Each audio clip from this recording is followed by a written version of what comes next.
오늘은 마이크로소프트의 3분기 실적을 상세히 볼 텐데요. 먼저 CEO 사티아 나델라는 마소가 인공지능을 핵심 역량으로 삼고 있는 10가지 주요 제품과 서비스들의 최신 현황을 업데이트해 줬는데요. 첫째로 클라우드 인프라에 관한 내용입니다.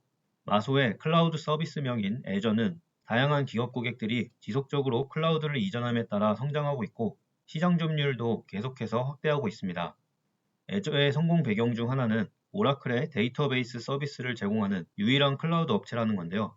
때문에 이 오라클 DB를 사용하는 고객들은 본인들의 데이터를 애저 클라우드로 쉽게 이전할 수 있습니다. 펩시코나 보다폰 같은 고객들이 이런 혜택을 누린 예제들이요. 이 외에도 마소는 60개 이상의 데이터 센터 지역을 보유하는 등 포괄적인 글로벌 인프라와 다양한 인공지능 서비스를 갖추었다는 차별성이 있습니다. 그리고 CEO는 사용자 지정, 인공지능 애플리케이션을 만드는 데 쓸 수 있는 H백 가상 머신들을 소개했는데요. 이 머신들은 오픈 AI, 메타, 허깅페이스 등에서 가져온 여러 인공지능 모델에 액세스를 할 수 있다고 합니다. 예를 들어 애저의 오픈 AI 서비스는 18,000개 이상의 기업 고객들이 사용 중이죠. 이제 두 번째, 데이터 관리에 대한 얘기로 넘어가겠습니다. AI의 활용도를 높이기 위한 사전 작업은 각 기업의 데이터 관리를 간소화하는 건데요. 예를 들어 폴춘 1000 기업 중 상당히 높은 비율인 73%가 현재 마소의 데이터 솔루션을 3개 이상씩 사용하고 있습니다. 또한 마이크로소프트 패브릭은 컴퓨팅, 저장 및 데이터 관리 서비스를 포괄적인 분석 솔루션으로 통합해서 편의성을 더했는데요. 현재 이 패브릭을 사용하고 있는 기업 고객은 16,000개 이상이며 그중 폴천 500 기업의 절반 이상이 포함되어 있습니다. 이러한 숫자들은 마소가 기업 고객들의 필요에 맞는 서비스들을 얼마나 잘 제공하고 있는지를 보여주고 있습니다. 세 번째로 IT 개발자와 관련해서는 GitHub 코파일럿은 전분기 대비 40%나 증가한 100만 명 이상의 유료 사용자와 3만 7천 개 이상의 비즈니스 구독 계정을 과시합니다. 그리고 실제로 이는 IT 개발자의 생산성을 최대 55%까지 향상시키고 있는데요. 또 다른 좋은 소식은 미국 외 해외에서도 이 GitHub 코파일럿의 사용이 늘고 있다는 겁니다. 참고로 이 툴을 사용하는 개발자 수는 5년 전 마소에게 인수된 이후 4배나 늘었다고 합니다. 그리고 파워랩스는 로우코드, 노코드 개발 분야의 선두 시장 주자로 남아있으며 전년 대비 40% 증가한 월간 활성자 사용자 2천만 명을 자랑합니다. 네 번째는 비즈니스 어플 관련인데요. 마소는 인공지능을 활용하여 비즈니스 어플들을 업그레이드 시키고 있는데요. 예를 들어 세일스포스와 같은 기존 CRM 시스템에서 코파일럿이 필수 레이어로 활용되는 걸 목표로 하고 있습니다. 또한 코파일럿은 다이나믹스 365에 통합되어 비즈니스 프로세스나 컨텐츠 아이디어들을 제안하거나 중요한 비즈니스 데이터에 더 빠른 액세스를 가능하게 하고 있습니다. 이런 AI 접목은 다이나믹스 365가 10개 분기 연속 시장 점유율을 상승시키는 데 기여하고 있습니다. 이번에는 여러 산업에 걸친 클라우드에 대한 얘기인데요. 헬스케어가 예제로 등장했습니다. 마소의 드래곤 앰비언트 익스피리언스 DAX 솔루션은 의료 분야에서 의료진이 상담 내역을 진료 시점에 바로바로 문서화하는 데 도움을 주고 있습니다. 의사의 메모를 AI가 자동 작성, 정리해 줌으로써 의료진의 생산성을 높이고 업무 부담도 줄이는 것이죠. 예를 들어 에이트리엄 헬스는 이 DAX 코파일럿을 통해 의사 한 명당의 문서 작업 시간을 하루 최대 40분까지 절약했다고 보고했습니다. 여섯 번째는 전반적인 사무직 업무 효율성 향상인데요. 코파일럿은 워드에서 창의성을 향상시키고 엑셀에서 분석을 수행하며 파워포인트에서 표현력을 높이고 팀스에서 협력을 강화하는 등의 실제 혜택을 제공하는 인공지능 비서, 어시스턴트로 발전되고 있습니다. 현재 코파일럿은 기업 고객을 대상으로 제공되고 있는데 이미 폴춘 100 대기업 중에서 40%를 포함하여 다양한 조직에서 수만 명의 직원들이 이 조기 액세스 프로그램 기간 동안 코파일럿을 사용했다고 합니다. 또한 업무 협력, 소통 앱인 팀스의 새 버전은 기존보다 더 빠르며 메모리 사용량이 50% 감축되었는데요. 이 앱의 월간 활성 사용자 수는 이제 3억 2천만 명을 넘어섰다고 합니다. 그 결과 팀즈 룸즈는 9분기 연속 세 자릿수 매출 성장을 기록하고 있습니다. 그 다음 윈도우즈에 관한 얘기인데요. 전 세계 PC 판매량은 팬데믹 이전 수준으로 안정화되고 있습니다.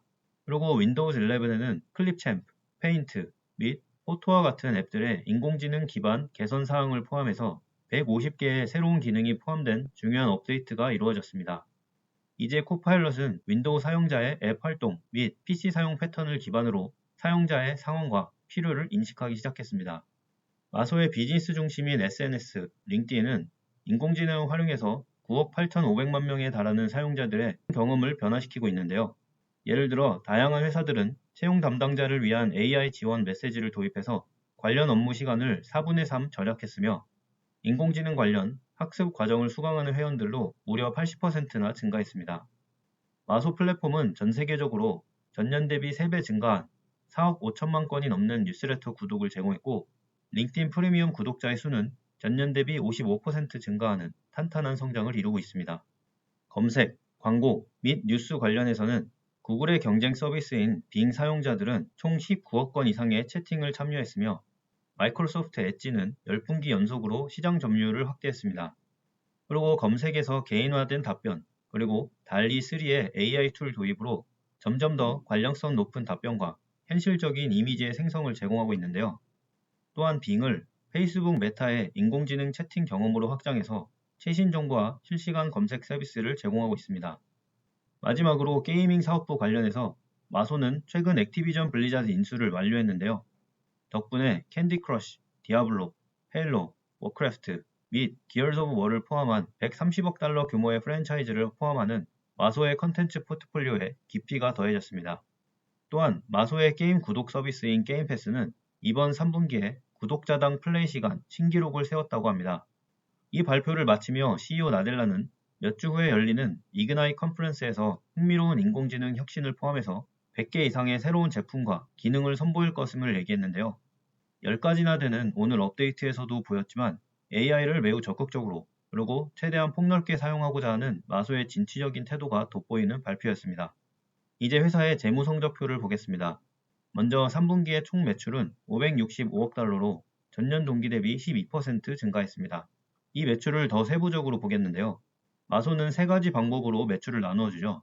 먼저 주요 사업부별로 보면 Productivity and Business Process 부분은 186억 달러로 전년 대비 13% 증가했는데요. 특히 마이크로소프트 365 가입자 수가 7,670만 명으로 전년 대비 1,200만 명이나 증가한 것에 주목할 필요가 있습니다. 그 다음 인텔리전트 클라우드 사업부는 243억 달러로 전년 대비 매출을 19% 증가시켰으며 More Personal Comp는 137억 달러로 전년 대비 3% 증가했습니다. 이 같은 매출을 이번엔 지역별로 나눠서 보면 미국의 매출이 지난해보다 11% 증가한 288억 달러로 전체 매출의 절반이 조금 넘었고 나머지 지역에서 277억 달러로 전년 대비 13% 증가한 매출이 창출되었습니다. 마지막으로 여기 보이는 표는 앞서 CEO가 설명한 다양한 마소의 세부 사업들과 더 잘 매칭되는 매출표를 보여주는데요. 디바이스 부분을 제외하면 다른 모든 항목들의 매출이 전년 대비 증가한 건 역시나 마소의 탄탄한 제품, 서비스 포트폴리오를 보여줍니다. 회사의 영업비용은 총 269억 달러로 전년 대비 25% 증가했습니다. 그리고 여기에 포함된 연구개발비는 67억 달러로 지난해보다 소폭만 증가했고 현재 마소 전체 매출의 12%를 차지하고 있습니다. 사업부별 영업이익을 보면 먼저 Productivity and Business Process는 전년 대비 20% 증가한 약 100억 달러의 영업이익을 창출했습니다. 그 다음 인텔리전트 클라우드는 118억 달러로 전년 대비 31% 이익이 증가했고요. 마지막으로 More Personal Computing은 52억 달러로 전년 대비 23% 증가했습니다. 금융 리스크까지 포함한 마소의 캐펙스 투자는 인공지능 클라우드 인프라 확장을 위해서 112억 달러가 투자됐는데요. 전년 동기에 87억 달러였다는 걸 감안하면 역시나 공격적인 투자가 계속되는 게 눈에 들어옵니다. 영업현금 흐름은 306억 달러로 클라우드 비용 청구 그리고 회수에 힘입어서 전년 대비 32% 증가했으며 자유현금 흐름은 207억 달러로 전년 대비 22% 증가했습니다. 이번에는 투자자 Q&A에서도 가장 도움이 되는 부분을 성장 투자 그리고 마진 섹션으로 분류해 설명드리겠습니다. 먼저 마소의 높은 성장이 얼마나 지속 가능한지에 대한 질문에 CEO 나델라는 아직 초기 단계에 있는 애저를 견인할 4가지 성장 요인을 언급했습니다. 첫째는 IT 자체의 클라우드로의 이동입니다. 특히 오라클 데이터베이스를 애저에서 사용할 수 있게 되면서 이 트렌드가 더욱 강화되고 있다고 합니다. 둘째는 워크로드 최적화이고요. 셋째는 새로운 AI 기능들이 클라우드 사용량 자체를 더 끌어올리고 있습니다. 그리고 마지막으로 최근 새롭게 선보이는 서비스들이 실제로 기업들의 효율성 향상을 가져오게 되면 기업들의 다음 투자 사이클에서 클라우드 관련 투자, 사용량이 늘어난다는 겁니다. 그 다음 코파일럿의 오피스 통합과 관련된 질문에 CEO는 폴춘 100대 기업 중 거의 40%가 이미 코파일럿을 사용하고 있으며 현재까지 긍정적인 피드백을 받았다고 하는데요. 예를 들어 대부분의 사용자들은 워드나 엑셀 같은 다양한 오피스 응용 프로그램 전반에 걸쳐서 코파일럿이라는 AI가 활동 가능하다는 점에 크게 호응하고 있습니다. 결과적으로 코파일럿의 활용은 마치 깃허브이 개발자들의 생산성 향상을 가져온 것과 같은 유사한 효과를 가져오고 있는 건데요. 그리고 이와 관련해서는 조만간 열리는 이그나이 컨퍼런스에서 추가 정보를 제공할 거라고 했습니다. Q&A의 두 번째 부분에서는 마소의 높은 마진에 대한 추가 질문이 이어졌는데요. 먼저 마소가 이렇게 다양한 인공지능 모델, 서비스들을 어떻게 관리하고 회사 재무에 끼치는 영향에 대한 질문에 경영진은 인공지능 개발의 스택 접근 방식이 챗GPT, 빙챗 및 코파일럿에 모두 일관되게 적용되며 동일한 모델을 공유한다고 했습니다. 이 접근 방식은 AI의 훈련부터 추론까지 하나의 대규모 모델을 활용하기 때문에 내부 활용뿐만 아니라 타사의 활용에서도 도움이 된다고 하는데요. 그리고 실리콘 레벨에서의 최적화 효과까지 제공하기 때문에 비용 절감, 효율성 증가 효과까지 있다고 합니다. 결과적으로 마소는 유연한 인프라를 활용해서 AI를 폭넓게 제공하면서 실제 고객들의 사용량을 비용보다 높은 매출로 효과적으로 전환하고 있습니다. 한마디로 고객들의 AI 사용이 더 높은 이익으로 연결된다는 좋은 소식이죠. 그 다음 투자자들이 가까운 미래에 더 공격적인 투자를 예상해야 하는지에 대한 질문에 CEO는 액티비전 블리자드 M&A와 관련 회계 영향에도 불구하고 마소는 앞으로도 계속 높은 영업 마진을 제공할 자신이 있다고 했습니다. 이는 애저 및 마이크로소프트 365의 총 마진이 개선되고 앞서 언급한 인공지능 관련 매출, 수익성 향상 때문이라고 했습니다. 또한 회사가 지출하는 각종 영업 비용은 클라우드 및 AI에 중점을 두며 우선순위에 맞춰 현실적으로 투입될 거라고 했습니다. 한마디로 회사의 이익이 커진다고 무분별한 신규 투자를 늘리는 게 아니라 클라우드와 AI라는 포커스 영역에 맞는 집중된 비용 지출을 하겠다는 것이죠. 마지막으로 마소의 높은 마진에 대한 추가 요소를 설명했는데요. 그건 바로 마소는 이미 애저라는 초대형 클라우드 인프라를 갖추고 있고 이 비즈니스 자체도 계속 성장하기 때문에 AI와 같은 첨단 서비스를 늘려도 건전한 영업 레버리지 효과가 가능하다는 겁니다. 이런 효과는 아마 마소, 아마존, 그리고 구글과 같은 빅3 클라우드 업체 정도만 가능하지 않을까 싶은 중요한 장점이라는 개인의 의견을 더하며 마지막으로 마소 주주들이 알아야 할 몇 가지 뉴스를 보겠습니다. 우선 경영진이 언급한 대로 마소는 이제 액티비전 블리자드를 완전 소유하게 되는데 이로써 마소는 텐센트, 소니와 함께 세계 3대 비디오 게임 출판사가 되었습니다. 회사는 액티비전, 블리자드, 킹 브랜드의 다양한 게임들을 엑스박스 게임 패스와 다른 플랫폼에도 도입할 계획이라고 합니다. 이번 인수는 PC, 콘솔, 스트리밍 등 게임 생태계 전반과 업계 내 자금 흐름, 그리고 고객 관련 정보에도 큰 변화를 줄 것으로 전망됩니다. 이 M&A는 10월 중순에 완료되었기 때문에 더 구체적인 재무 숫자들이 나오는 다음 분기 이후에 마소 파이낸셜 모델에 반영할 예정입니다. 두 번째 소식은 마소의 경영진은 이번 어닝스콜에서 본 것 같이 고성장하는 신규 제품과 서비스를 상세히 설명했지만 실제로 마소는 실적이 저조한 부분들은 조용히 중단하고 있는데요. 예를 들어 각종 시뮬레이션을 제공하며 산업용 메타버스와도 관련이 있던 AI 프로젝트 에어리즘을 종료했습니다. 또한 최근 윈도우즈 휴대폰 사업도 완전히 접었는데요. CEO 나델라는 이 휴대폰 사업이 실수였음을 인정했죠. 마소의 휴대폰 사업은 2014년 노키아의 관련 사업부를 인수하며 시작됐는데 굿일이라는 영어권 상각으로만 76억 달러의 큰 손실이 발생했었습니다. 마지막으로 구글과 마소는 같은 날 실적을 발표했지만 시장의 반응은 완전히 상반됐는데요. 시장 전반의 의견은 마소가 인공지능에 대한 초기 투자와 대기업 고객에 대한 서비스 초점을 맞추고 있기 때문에 구글보다 AI에서 우위를 점하고 있다는 겁니다. 그 결과 구글의 주가는 10% 정도 급락하는 와중에 마소의 주가는 오히려 3에서 5% 정도 상승했죠.